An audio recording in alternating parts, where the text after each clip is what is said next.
बिस्मिल्लाहिर्रहमानिर्रहीम। अस्सलाम वालेकुम नाज़रीन, आपको मैंने पिछली वीडियो में बताया था कि रजब तैयब एर्दोगान कौन है, कैसा आदमी है, किन हालात से गुजरा। मैं मुख्तसरन आपको बता देता हूँ कि एक गरीब घर में पैदा हुआ, एक मदरसे के अंदर तालीम हासिल की, एक ऐसे मदरसे में पढ़े जहाँ पे 25% तालीम जो है वो इस्लामी उसूलों के मुताबिक अहादीस नबवी, सीरत नबी सल्लल्लाहु अलैहि वसल्लम और कुरान मजीद के मुताबिक दी जाती थी। और सूफ़ीज़म से इनका बहुत लगाव है और मुसलमानों की जो अज़्म रफ्ता है या उनका जो माजी है, खुलफाए राशिदीन का दौर हो या उसके बाद के अदवार हों या खिलाफत उस्मानिया का दौर हो, उसके साथ बहुत जोड़ कर रखा है अपने आप को रजब तैयब एर्दोगान ने। और मुख्तलिफ मराइल से गुजरते हुए कैसे इनको जेल काटनी पड़ी, किन मुश्किलात से गुजरते गुजरते इन्होंने अपनी पॉलिटिकल पार्टी बनाई और 2001 में अपनी पॉलिटिकल पार्टी बनाने के बाद जस्टिस एंड डेवलपमेंट पार्टी इन्होंने बनाई थी। उसके बाद ये लगातार इक़्तिदार में है। ये एक वाहिद पार्टी है तुर्की की जो बनने के 1 साल के बाद इक़्तिदार में आ गई और तब से अब तक लगातार इक़्तिदार में है। तो इससे आप रजब तैयब एर्दोगान की मकबूलियत का अंदाज़ा कर सकते हैं। अब आ जाए इस बात पे कि बैन अल-अक़वामी सतह पे इन्होंने अपने आप को कैसे मनवाया। तैयब एर्दोगान एक ऐसा आदमी है, एक ऐसी शख्सियत है जो हार नहीं मानते, जिनको ये लगता है कि मुझे यहां रुकना नहीं है, मुझे इससे आगे और जाना है। यानी इन्होंने सियासत शुरू की 1976 में, 18 साल की लगातार सियासत के बाद। हालांकि ये अपने कॉलेज और स्कूल के दौर में एक बेहतरीन मुकर्रर थे, बहुत अच्छा बोलते थे, बड़ा ज़बरदस्त तरीके से लोगों के साथ डील करते थे और लोग इनको लीडर के तौर पे मानते थे। बल्कि मेरे पास एक लफ्ज़ लिखा हुआ है जो इनके स्कूल के जो तलबा थे वो इनको एक ख़ास लफ्ज़ से बुलाते थे, जो तुर्किश ज़बान के अंदर हुका, वो इनको कहते थे हुका। हुका का मतलब है मुस्लिम उस्ताद, यानी इस्लामिक मामलात में ये बंदा उस्ताद है और बोलने में भी बहुत अच्छा है और नॉलेज में भी बहुत अच्छा है और किरदार का भी मुकम्मल है। तो एक ऐसे आदमी को 18 साल तक कोशिश करनी पड़ी एक शहर का मेयर बनने के लिए, लेकिन वो हिम्मत नहीं हारा। उसने मुख्तलिफ पॉलिटिकल पार्टीज जो हैं वो ज्वाइन की, पहले एक पॉलिटिकल पार्टी, फिर दूसरी, फिर तीसरी और फिर अपनी पार्टी बनाई। 1994 में मेयर बना, हालात बहुत ख़राब थे, उन हालात के साथ लड़ता रहा और शहर की किस्मत बदल दी, कुस्तुनतुनिया या इस्तांबुल आप कहें। और उसके बाद सन 2001 में अपनी पार्टी बनाई, जस्टिस एंड डेवलपमेंट पार्टी, और 2002 से अब तक लगातार इक़्तिदार में है।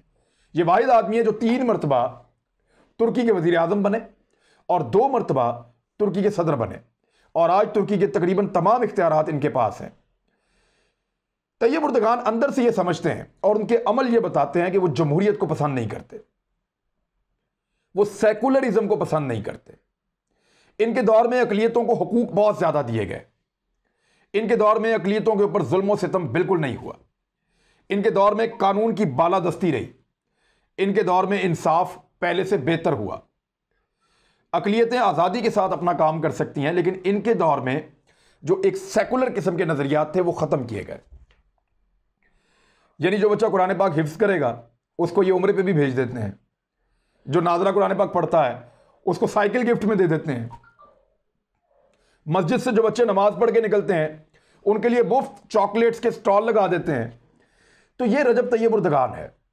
वो अंदर से एक बड़ा सच्चा और पक्का मजबूत मुसलमान है, लेकिन उसने जमहूरी सिस्टम को अडॉप्ट किया है तब्दीली लाने के लिए, क्योंकि वो ये समझ गए थे जेल जाने के दौरान कि मैं अगर इसके साथ लड़ूंगा तो ये एक ऐसी दीवार है, इसको टकरे मार मार के मैं जख्मी हो जाऊंगा। तो मुझे चाहिए कि मैं आहिस्ता आहिस्ता इस दीवार के ऊपर चढ़ूं और इसको फलांग के दूसरी तरफ जाऊं, या इसको तोड़ने का बंदोबस्त बिल्कुल आहिस्ता आहिस्ता किया जाए, इसकी बुनियाद को खोखला किया जाए।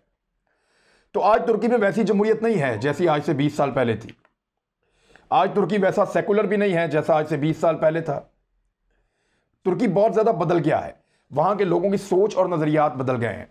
वहाँ की मसाजिद के अंदर इस वक्त रश है, लोग बहुत बड़ी तादाद में मसाजिद में आ रहे हैं, लोग कुरान और हदीस और सुन्नत की तरफ जो है वो राग़िब हो चुके हैं बहुत बड़ी तादाद में। हालांकि वहाँ पे पब्स भी मौजूद हैं, नाइट क्लब्स भी मौजूद हैं और बहुत सारी चीज़ें हैं जो सेकुलर तुर्की के साथ चली आ रही हैं, लेकिन अब वहाँ तो लोग जाते हैं, लेकिन दूसरी तरफ का रुझान बहुत तेज़ी से बढ़ा है।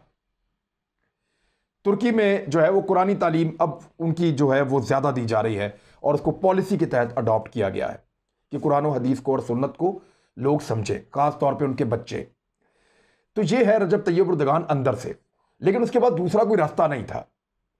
वो जब इनकलाब की बात करता था, इस्लामी इनकलाब की बात करता था, तो उसका रास्ता रोका जाता था। तो इसी जमहूरी सिस्टम के जरिए से वो मैदान में आया और इस सिस्टम को बदलना शुरू किया, और काफी हद तक बदल चुके हैं। यहां तक बदल चुके हैं कि एक मार्शल लॉ लगाने की कोशिश की गई, वो भी नाकाम हो गई उनके खिलाफ। अब इस्लामी दुनिया में रजब तैयब उर्दगान इतना बड़ा आदमी कैसे बन गया, इसके बारे में चंद चीजें मैं आपको बताऊं। इसकी सबसे बड़ी वजह यह है कि उन्होंने मुसलमानों के खिलाफ जहां जहां पे कुछ हुआ उसके खिलाफ आवाज उठाई और मुसलमान मुल्कों के साथ ताल्लुकात नए सिरे से बनाए। रजब तैयब उर्दगान को खिलाफत उस्मानिया से बहुत प्यार है, और ये उन मुसलमानों में से है जो कहते हैं कि हमारा एक बड़ा ज़बरदस्त माजी था, 3 बड़े आज़मों पे हुकूमत थी, हिजाज मुकद्दस की अहम तरीन जिम्मेदारी हमारे पास थी, वहां हम मेज़बान के तौर पे मौजूद थे, वो सब कुछ हमसे ले लिया गया, हमारे साथ जुल्म हुआ, तो वो हमें वापस हासिल करना है। अब ये कह नहीं सकते वो बैनुल अक़वामी सतह पे, लेकिन वो काम इसी के लिए कर रहे हैं। मैं उसकी एक मिसाल दूं आपको, मैं दे देता हूं आपको। एक मुलाकात की एक तस्वीर है, ये आप देखें। यहां पे रजब तैयब उर्दगान मुलाकात कर रहे हैं महमूद अब्बास से, जो फ़लस्तीन के सदर हैं। महमूद अब्बास साहब से जो इनकी मुलाकात हो रही है, इसमें अगर आप बैकग्राउंड में देखें तो आपको कुछ लोग कॉस्ट्यूम पहने हुए नजर आएंगे, मुख्तलिफ ऐसे लिबास जिनका दौरे हाजिर से कोई ताल्लुक नहीं है। ये लिबास अगर आप गौर से देखें तो आजकल एक अर्तुगरुल गाजी नाम का एक ड्रामा आप टीवी पे देख रहे हैं, आपको ये जो लिबास हैं आपको वहां नजर आएंगे। ये खिलाफत उस्मानिया की याद दिला रहे हैं। ये उस दौर के जो लिबास हैं, उन लिबासों के अंदर यहां पे गार्ड्स तैनात किए गए थे इस मुलाकात से पहले। तो रजब तैयब उर्दगान ने जानबूझकर ये एक पैगाम दिया था फ़लस्तीन के लोगों को कि हम आपकी मदद के लिए फिर आएंगे, क्योंकि यही वो लोग थे जो तस्वीर में आपको नजर आ रहे हैं, जो उस वक्त गए थे यरूशलेम को आज़ाद करवाने के लिए। यही वो लोग हैं जो हिजाज मुकद्दस के ऊपर बहुत अरसे तक मेज़बानी का फरीज़ा सर अंजाम देते रहे हैं। यही वो लोग हैं जिन्होंने कई इलाकों में मुसलमानों को इकट्ठा किया और इकट्ठा करा के एक बहुत बड़ी ताकत बना के एक बहुत बड़ी एम्पायर खड़ी कर दी थी। तो इनकी ये एक सिंबॉलिक ट्रीटमेंट था रजब तैयब उर्दगान का। इसके जरिए आप समझ सकते हैं कि ये आदमी क्या चाहता है और इनके अंदर क्या चल रहा है। रजब तैयब उर्दगान जब पहली मरतबा वज़ीर आज़म बने तुर्की के, तो इन्होंने इसराइल का दौरा किया और यह सोचकर किया कि इसराइल के साथ ताल्लुकात अगर बेहतर किए जाएं तो फ़लस्तीन के लिए कोई रास्ता निकाला जा सकता है, और ये तुर्कों की एक सोच थी। लेकिन उनका ये दौरा कामयाब नहीं हो सका और 2007-8 के अंदर गज़ा की पट्टी में फ़लस्तीनियों को मैसूर कर दिया गया। इसराइल ने उनके ऊपर जुल्म और सितम शुरू किया, तो रजब तैयब उर्दगान ने उसके खिलाफ आवाज़ उठाना शुरू की। उनकी आवाज़ में शिद्दत आती चली गई और 2 महीने ऐसे थे, 1.5 महीना, जिसमें बहुत बड़ा अटैक किया गया 2008 और 2009 में। ये दिसंबर और जनवरी का वक्त है, सर्दियां थी। बड़ा खौफनाक अटैक किया गया फ़लस्तीनियों के ऊपर गज़ा की पट्टी में। 1000 से ज़्यादा फ़लस्तीनी शहीद किए गए थे उस वक्त। तो इस पर पूरी दुनिया में एहतजाज हुआ था। तो तैयब उर्दगान को मौका मिल गया, डेवोस में एक कॉन्फ्रेंस थी, उसमें मौका मिल गया और उन्होंने उस वक्त का जो वहाँ पे इसराइली रहनुमा मौजूद था, शमऊन, उसको उधेड़ के रख दिया और एक ऐसी तकरीर की जिसको मुसलमान कभी नहीं भूलेंगे। और उस तकरीर का बाद में उनको, क्योंकि लोग उनको रोक रहे थे ज़बरदस्ती कि आप ये क्या कह रहे हैं, ये क्या कर रहे हैं, उनका स्टेटमेंट इतना हार्श और इतना सख्त होता जा रहा था इसराइल के बारे में, और उसमें उन्होंने बहुत सारे फैक्ट्स निकाल के रखे थे जिनको इसराइल कभी सुनना नहीं चाहता। तो उनकी मौजूदगी में उनको जब रोकने की कोशिश की तो वो उठे और वहां से चले गए, ये कहते हुए कि आपने मुझे इसराइल से आधा वक्त भी नहीं दिया, मुझे नहीं लगता कि मैं इस प्लेटफॉर्म पे दोबारा आऊंगा। लेकिन जो उन्होंने वहां कहा वो रिकॉर्ड का हिस्सा बन गया और मुसलमानों के अंदर अचानक ये डिबेट शुरू हो गई कि ये कौन आदमी है जो इस्तांबुल से उठा, तुर्की का बाद में प्राइम मिनिस्टर बना और आज पूरी उम्मत मुस्लिमा की उसने इस किस्म की नुमाइंदगी कर दी है बैठ के पूरी दुनिया के सामने, और इसराइल को ऐसा तगड़ा और जबरदस्त जवाब दिया। ये कौन है? ये आदमी नोटिस होना शुरू हुआ। लोगों ने रजब तैयब उर्दगान के बारे में बात करना शुरू की। उसके बाद कई मरतबा ऐसा मौका है कि बैनुल अक़वामी सतह पर ये जहां जाते थे फ़लस्तीनियों के हक के लिए बात करते थे, मुसलमानों के हक के लिए बात करते थे, मशरिक़ वस्ता में जो आग लगाई जा रही है उसके बारे में बात करते थे, लिबिया के हक में बात की, इराक में जो जुल्म हुआ उसके बारे में बात की, और अफगानिस्तान के बारे में बात की। तो तैयब उर्दगान मुसलमानों के एक लीडर के तौर पे अपने आप को रजिस्टर करना शुरू हो गए। यूनाइटेड नेशन में इनकी बड़ी जबरदस्त तकारीर है। इन्होंने मुसलमानों को इकट्ठा करने की कोशिश की इसराइल के खिलाफ, लेकिन बहुत जल्द इन्हें महसूस हो गया कि अरब जो हैं वो इनसे खाइफ हैं। अरबों का मसला यह है, उनको लगता है कि जो आदमी भी खिलाफत उस्मानिया की बात करे या खिलाफत उस्मानिया के बारे में सोचे या उससे प्यार करे, वो अरबों के लिए खतरा है, क्योंकि अरबों को इक्तदार मिला ही तब जब खिलाफत उस्मानिया खत्म हो गई, वरना ये इक्तदार उनके पास नहीं था। अब ये बादशाहत उनकी इसलिए है कि उस्मानिया खिलाफत या उनकी सल्तनत जो है वो जवाल में गई, वो खत्म हुई और अरब जो है वो इक्तदार में आ गए। इसलिए वो इस बात से खौफजदा रहते हैं कि कोई तुर्क अगर खड़ा हो गया और उसने कहा कि खिलाफत उस्मानिया की बहाली, तो फिर हम कहां जाएंगे। मुसलमान जो है उनके अंदर एक डिवाइड पैदा हो जाएगी। हम जो रूल कर रहे हैं मुसलमानों को, जो हम मुसलमानों को लीड कर रहे हैं, वो स्टेटस हमसे चला जाएगा। लेकिन बदकिस्मती से हुआ ये कि अरबों के अंदर बादशाह तो पैदा होते रहे हैं पिछले 100 सालों में। अरबों में बहुत सारे बादशाह पैदा हुए हैं, लेकिन शाह फैसल के बाद कोई लीडर पैदा नहीं हुआ। बादशाह पैदा होते चले जा रहे हैं, शहजादे पैदा होते चले जा रहे हैं, हजारों शहजादे हैं, हजारों शहजादियां हैं, बहुत सारे बादशाह हैं, लेकिन लीडर कोई पैदा नहीं हो पा रहा। और लीडर की जो कमी है वो अरब ममालिक के अंदर रहने वाले नौजवान, वहां के अवाम, वो महसूस कर रहे हैं और वो लीडर को ढूंढ रहे हैं। और उनको एक लीडर मिल गया है जो अरब नहीं है, अजम है। वो अरबी के बाहर से है और उसका ताल्लुक है तुर्की से। इस बात का खौफ है अरबों को। इस वक्त तैयब उर्दगान की जो मकबूलियत है वो अरबों के अंदर बहुत ज्यादा है। अगर वो किसी भी अरब मुल्क का दौरा करें और पब्लिक में जाए तो पब्लिक उनको किस तरह लेगी, ये मनाजिर देखने वाले होंगे। और इसकी एक मिसाल ये है कि जो ड्रामा उन्होंने एक बनाया खिलाफत उस्मानिया के ऊपर, उस्मान के नाम से भी एक ड्रामा बनाया उन्होंने, ऑटोमन अंपायर के नाम से भी एक ड्रामा बनाया उन्होंने, अब्दुल हमीद के नाम के ऊपर भी उन्होंने एक ड्रामा बनाया, फिर अर्तुगरुल गाजी के ऊपर भी उन्होंने एक ड्रामा बनाया। ये जो कैरेक्टर्स हैं, ये जब जब अरब ममालिक में गए, वहां के नौजवानों ने, वहां के लोगों ने इनको सर आंखों पर बिठाया। इसका मतलब है कि वो तुर्कों के साथ अपने आप को जोड़ रहे हैं। अरबों ने तुर्की के अंदर बहुत बड़ी इन्वेस्टमेंट की है प्राइवेटली। मैं आपको बता रहा हूं कि बहुत सारे जो अमीर अरब हैं उन्होंने तुर्की में जायदादें खरीदी हैं, वहां पे कारोबार किए हैं, वहां पे बहुत सारी इन्वेस्टमेंट की है। वो अपने आप को तुर्की के साथ जोड़ चुके हैं बहुत हद तक। इस बात को अरब लीडर पसंद नहीं करते।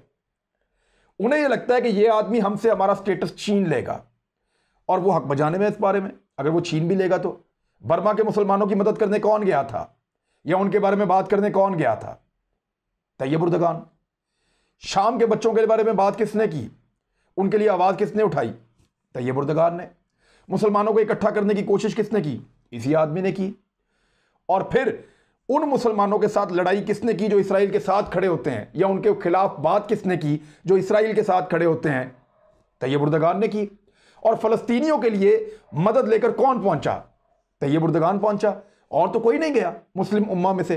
तो फिर उसका नाम तो होगा ना, वो आगे तो बढ़ेगा, लोग उससे प्यार तो करेंगे। वो अरबी भी जानता है, अपनी जुबान भी जानता है, अंग्रेजी भी जानता है, और उसको जुबानों पे भी अबूर है, और वो लोगों के जज्बात को भी समझता है और उनकी तर्जुमानी भी करता है। तो इसलिए वो लीडर बनता चला जा रहा है, उसके लिए रास्ता खुलता चला जा रहा है। आज पाकिस्तान के अंदर जब ये ड्रामा चलाया गया तुर्की का, और ये उन्होंने जानबूझकर बनाए हैं, प्लानिंग के साथ बनाए हैं। गुज़िश्ता 15 साल के अंदर ये जो ड्रामा सीरियल्स उन्होंने बनाना शुरू की, ये सारी तैयब उर्दगान के दौर में बनी है। उसने मीडिया को इस्तेमाल किया, ड्रामा को इस्तेमाल किया, फिल्म को इस्तेमाल किया, लोगों की सोच को बदलने के लिए, अरबों की सोच को बदलने के लिए। अब वो पाकिस्तान में दिखाया जा रहा, तो इस पर अरबों को बड़ा एतराज था। वो ये कहते हैं कि आप इसको क्यों दिखा रहे हैं? अगर आप इसको दिखाएंगे तो लोग उनकी सोच के साथ जुड़ जाएंगे, उनको पसंद करेंगे, हमें नहीं करेंगे। हमारी लीडरशिप के बजाय उनकी लीडरशिप को मानेंगे। ये बहुत बड़ा मसला है अरबों के लिए इस वक्त।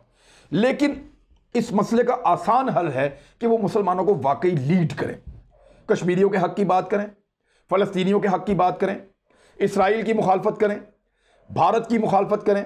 जहां जहां पे मुसलमानों का कत्लेआम किया जा रहा है गैर मुस्लिमों के हाथों या नेटो फौज के हाथों, वहां पे अरब उनके सामने दीवार बन के खड़े हों। लेकिन क्योंकि वो ये कर नहीं पा रहे, वो ये जुर्रत पैदा नहीं कर पा रहे, लिहाजा वहां के लोग अब उनको लीडर नहीं मानते।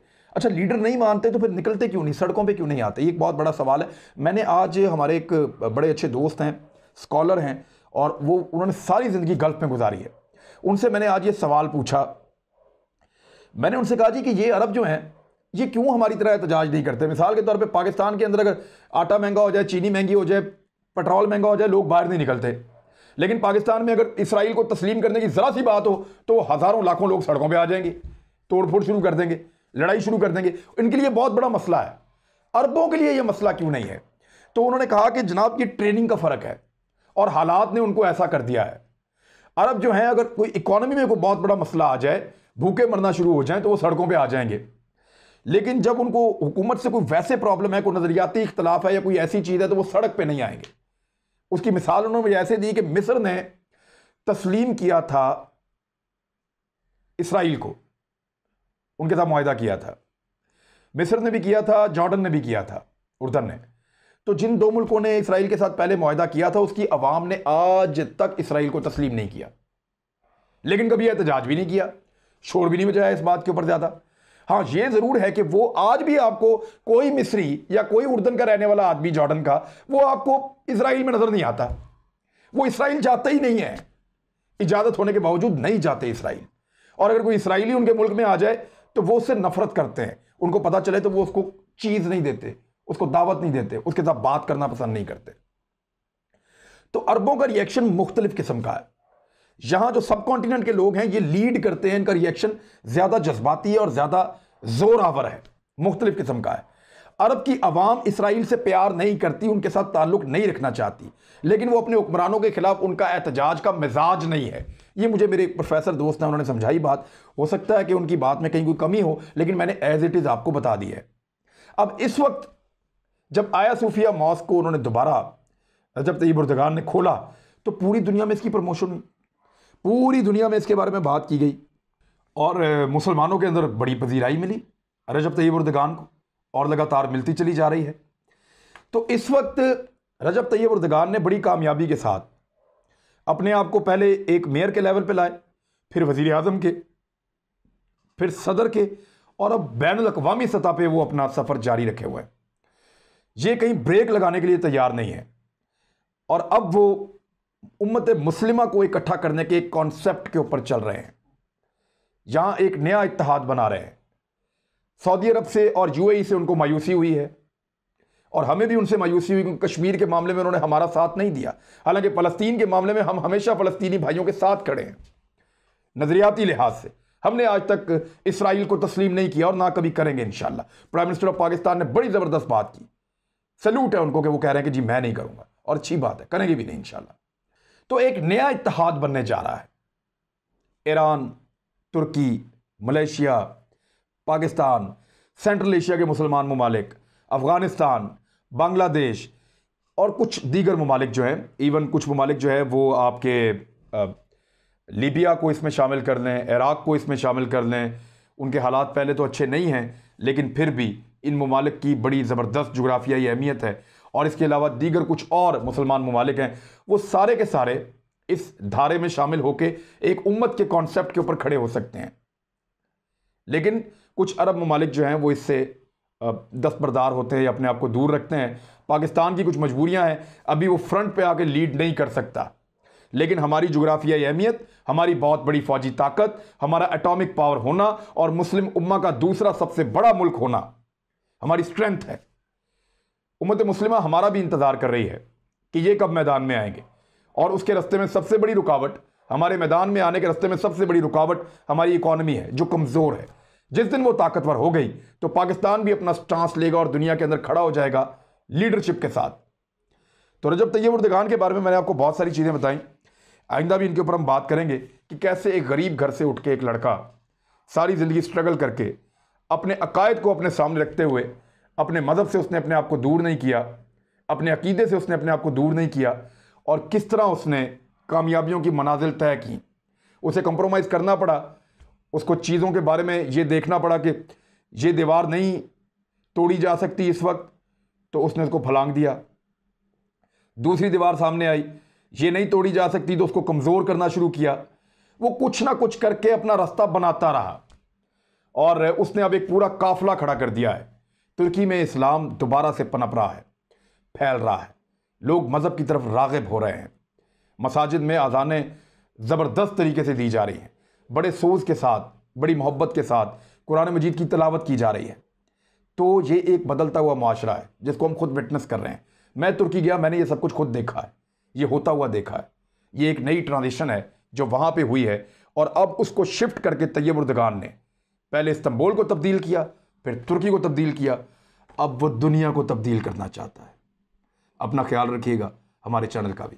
अल्लाह हाफ़िज़।